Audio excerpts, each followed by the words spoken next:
Hi guys, welcome back. So England win 37-0, which is their last warm-up game. So they're looking good going into the World Cup. They've had a very successful series of warm-up games. Probably one too many, to be honest, but they're fine. A slight injury to Cowan Dickey is probably the main worry, but to be honest, they've got away with injuries quite well in games. The majority of injuries seem to have happened in training, which does happen with Eddie Jones a bit. But anyway, let's quickly talk about Italy. They were very spirited. I thought they fought hard, but there was just too much quality from England in the end. It was a rubbish game in the first half, a lot better in the second half.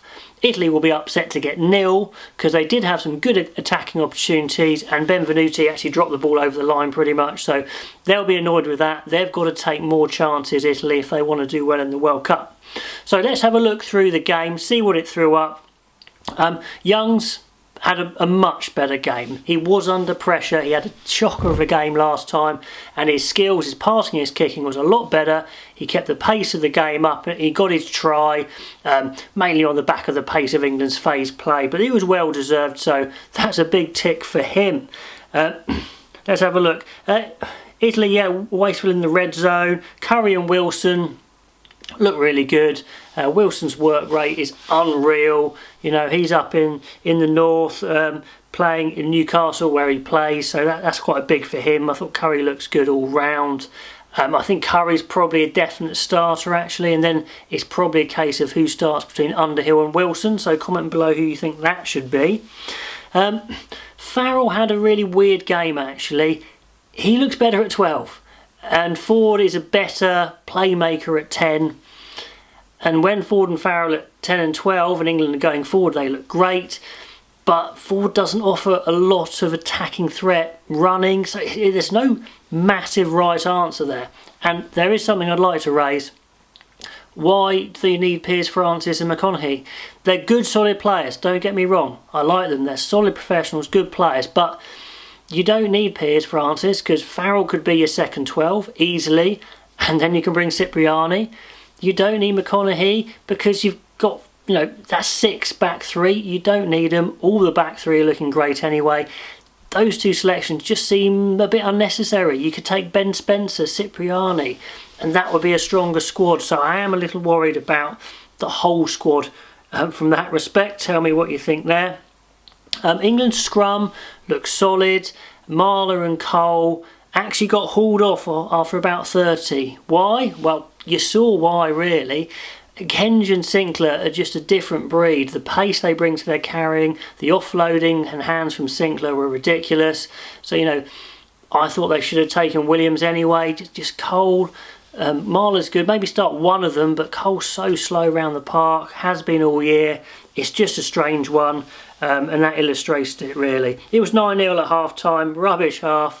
For Italy, Negri was looking great, was great all game. Their back row I thought was decent. Hayward at fullback looks a threat, a good quality player. So there's a few ticks for them there.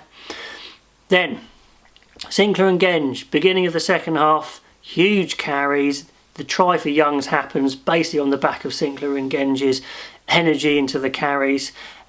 Ford and Farrell go to midfield. They start pulling the strings.